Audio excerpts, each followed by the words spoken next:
What's up guys, Shawnthebro here, and in today's episode of the first-person shooter tutorial series, we are going to be going over stamina. So stamina is what allows us to do things like sprint, vault, maybe even punch and things like that. It's basically our energy, and I'm going to represent it with this green bar in the top left corner. So when I sprint right now, I am consuming stamina, and I can sprint the entire time while I have stamina. Once my stamina runs out, I'm going to be forced to stop sprinting, and I will not be able to sprint again until I have more stamina. So as I run around here, it is draining, and it is going to reach the maximum value right here, and now I don't have stamina, so it stopped me from sprinting, and then after a period of time, it's going to start refilling. We're going to make this fully customizable so that the recharge rate, the delay until the recharge, the usage rate, all that stuff is customizable. Now before we hop into this episode on making stamina, if you're interested in getting caught up in the series so you can see how we've done everything else, such as different weapons, different ammo types, floating damage numbers, I'll link you to the video in the top right corner right here, which is the playlist for the entire first-person shooter tutorial series. Alternatively, if you just care about stamina, I recommend you watch our video on sprinting, because sprinting is what we're using to consume our stamina today. And if you know how that works, it will be easy to follow along with this episode. With that out of the way, we can go ahead and get started. This is a code and blueprint tutorial series, but we're going to be doing everything in the code today, except for our progress bar. We will add that onto the widget. So I'm going to go to my code, and specifically I want to go to my FPS tutorial character.h. First things first, we want to make some variables for our stamina system. So the first one is going to be a boolean determining if we can recharge our stamina or not. Bool can stamina recharge with U property of edit anywhere, blueprint read write with a category of stamina. This will allow us to edit it and access it within the blueprint, as well as find it more easily. The boolean itself is just determining if we can recharge stamina. So we don't want to be recharging all the time. We have to make sure we're not using any actions that are consuming stamina. After making this boolean, we want to make some float values. So I'm scrolling down to my float variables. The first one we're adding is the current stamina, so the amount of stamina that the character currently has. It's going to be float current stamina, and these are all going to have the same U property, so edit anywhere, blueprint read write with a category of stamina. After current stamina, we have max stamina, the maximum amount of stamina that the character can have at one time. So float max stamina, U property, edit anywhere, blueprint read write, category of stamina. Then we have float stamina sprint usage rate. So this is how much stamina is consumed when sprinting. So the higher this value is, the more stamina we consume while we're sprinting. Same U property as before. Edit anywhere, blueprint read write with a category of stamina. Next float is the recharge rate, so the rate at which stamina is recharged. A higher number here means we recharge faster after consuming it. Property of edit anywhere, blueprint read write with a category of stamina. And one more float value, and this one is float delay for stamina recharge. So this is the delay between consuming stamina and beginning the recharge process. You could do it immediately, but that means as soon as you're done sprinting, you will be able to sprint again, even if it's only for a short time. You may want a delay between running out of stamina and then performing an action that requires stamina. If this is the case, like I wanted, you'll want this variable. Again, U property, edit anywhere, blueprint read write with a category of stamina. Now we also are going to need a timer handle for our stamina recharge. F timer handle, stamina recharge timer handle. This essentially will keep track of all of our stamina related timers when we have to deal with recharging. We delay, and then once that delay is done, we use this handle to call another function to enable the stamina gain. Now once we've made all these variables, we can go into the FPS tutorial character.cpp. And let's go down to the constructor where we set the defaults for all of our values, and let's assign these ones. So first is can stamina recharge. I set it to true by default because as soon as we start the game, even though we don't need to recharge stamina, the player hasn't consumed anything or run out of stamina. They are able to. You could definitely set this to false as well. And I think for consistency, I actually will, but just be aware. You can set this to true or false by default, depending on what makes more sense to you. They're actually both going to do the same in this case, because we're not going to access this can stamina recharge boolean until we actually need to recharge anyway. So if we're starting with full stamina, it's not going to make a difference either way. So I'll set this to false by default. Now lower down in the constructor, I also have more stamina variables here. So all of our float values. So we have current stamina, max stamina, I'm setting these both to be 1.0. So basically I'm setting current and max to the same thing. If you have a higher value than 1.0, say 2.0, 5.0, 10.0, you're going to have more stamina. If you want to be able to change your max stamina and always start with current stamina, you can actually set max stamina first to your value and then set current stamina equal to max stamina. This way you only have to change one value and the current stamina will match when this character is created. Now, stamina sprint usage rate is how much stamina we're using while we sprint. It's really just a modifier. It should take about 20 seconds because we have a max stamina value of 1.0 and our usage rate is 0.05. 0.05 times 20 would be 1.0. But pick a different value if you want. This is what I chose.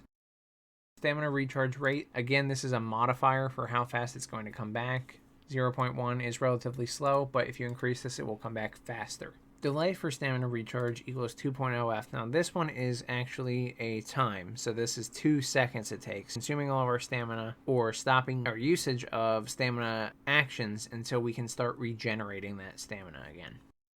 2.0, 2 seconds. We don't have to set up our timer this way. We didn't do it for any of our other timers. Once we have our variables set up, we want to go and make a few functions as well. So I'm going to scroll down to where my functions are.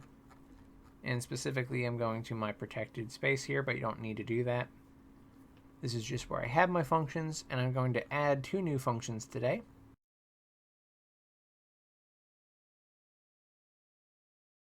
So I have void enable stamina gain. This means we can start recharging our stamina. We're ready to do that now. We've either waited long enough or something has happened that's determined we can start regaining our stamina. It is also ufunction blueprint callable if you want it to be. You don't have to have it this way for this episode. So for me, it's not really any different whether it's ufunction blueprint callable or not, but this just means you can call it from a blueprint if you'd like. Then we have void depleted all stamina. So this means what occurs when we run out of stamina. So in this case, I just call stop sprinting. If we were sprinting, it means we won't be anymore.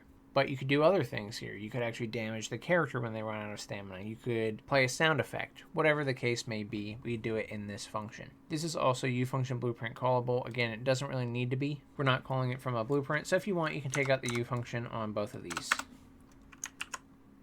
I think it's a little bit cleaner that way. So I'm going to recommend you do that unless you need them in the blueprint. Now, with all that done, we can go back into the FPS tutorial character.cpp and scroll down to where we want to make these functions.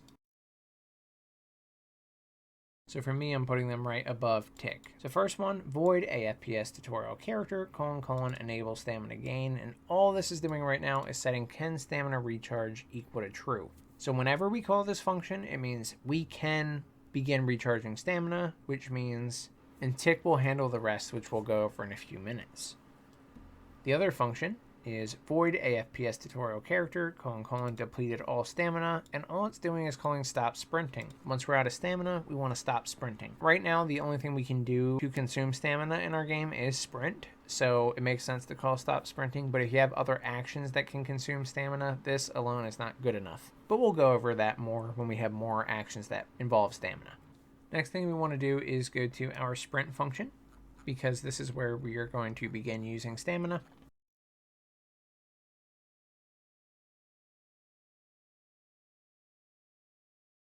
So here's the sprint function on our character. Now everything you see in this function has already been in here except for 3 lines. This if statement and these 2 lines right here. So basically we can sprint if we're not dead. That was the only condition previously. And then we were checking to make sure we weren't using a movement ability, which is ability 2, but this is actually really hard coded. And I actually want to take this part out altogether. It's not required for the sprinting episode that you're following this, but basically in the series we had abilities. And one of our abilities is a movement ability. Sprinting is slower than the movement ability, so in that episode I had restricted our ability to sprint. But this is our base character, and that logic is not going to necessarily apply to all characters unless we set that as a rule when we're programming. So I want to make our lives easy and just get rid of this extra if statement, just to deal with that now. So the sprint function is even simpler. Basically, if we're not dead, then we can sprint. If we're crouching, we'll stop crouching. And then we'll update the movement speed and set is sprinting to true, and then apply some camera shake. We were also stopping aim down sights and hiding the crosshair. But now we want to make sure that we have enough stamina to sprint. Sprinting requires stamina. So like if we're dead, we can't sprint. We don't want to sprint if we don't have enough stamina. So under the if not is dead statement, I've added another if statement if current stamina is greater than 0.0f. If it is, then we can do everything else in this function. So this if statement encapsulates everything else in the function. Additionally, you could put it in this top if statement. Sometimes I like to separate if statements based on their type of condition. Like this is based on a state and this is based on a value.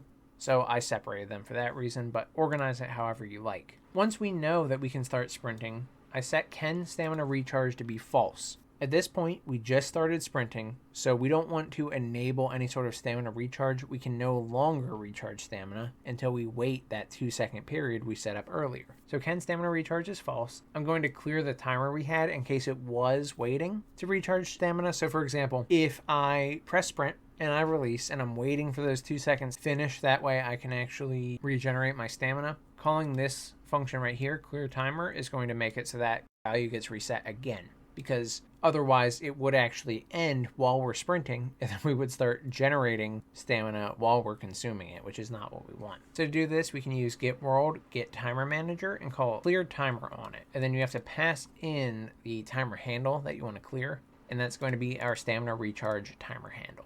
Now, once we have sprint set up, we need to update stop sprinting as well. So here's stop sprinting, and it's a very similar setup. So we were checking to make sure we're not dead, because if we're not dead, we can't stop sprinting. That doesn't make sense. But if we're not dead, then I want to actually start my timer handle. So what we were clearing in sprint, we're starting in stop sprint. So we're going to use get world, get timer manager, set timer this time. To call set timer, you need the timer handle, which is our stamina recharge timer handle, the object that you're calling this on. It's going to be this. It doesn't just mean the FPS tutorial character class, but this actual object calling this function, or this actor in the world. We need the function that's going to be called when the timer completes. That is going to be ampersand a FPS tutorial character, : enable stamina gain. You need the time until this timer is finished, which is our delay for stamina recharge variable. And then you need to specify whether this timer should repeat or not. Once it fires the one time, we want it to stop and not repeat, so we're going to put false in there. The rest of the function is unchanged, but also similar to sprint. I was checking for our movement ability here. If we were not using our movement ability, then we can stop sprinting. Again, in this case, it seems like this would be something that would be for a child class, where we knew what the abilities were. So I'm going to remove this, just to make our lives a little bit easier in the future. Don't worry, we won't be able to do things in certain abilities when we shouldn't be able to do them, but that's just not the best place for it. Now next we want to go to our respawn function, because respawn, we reset a lot of our values since we are starting again. If we go to respawn here, you can see we were setting the actor location to their respawn location, we were resetting their health, and a few other things. The other thing in here that I want to do now is reset our stamina, our current stamina, to our max stamina. When we're respawning, I want to spawn the character with the maximum amount of stamina possible. So current stamina equals max stamina. After this, we want to scroll down to the tick function.